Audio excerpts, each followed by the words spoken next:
Presiden Prabowo Subianto ke pasangan Ahmad Lutfi Taj Yassin di Pilkada Jawa Tengah berbuntut panjang.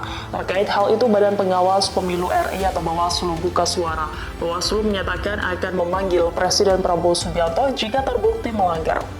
Ketua Bawaslu RI Rahmat Bagja mengatakan pihaknya saat ini tengah melakukan penelusuran terhadap video dukungan Prabowo. Hal ini guna memastikan apakah ada pelanggaran kampanye pilkada.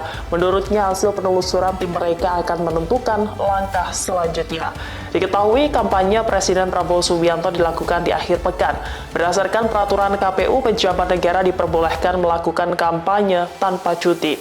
Meski begitu, Bawaslu tetap harus memverifikasi apakah kampanye tersebut. Download Tribun X sekarang, menghadirkan lokal menjadi Indonesia.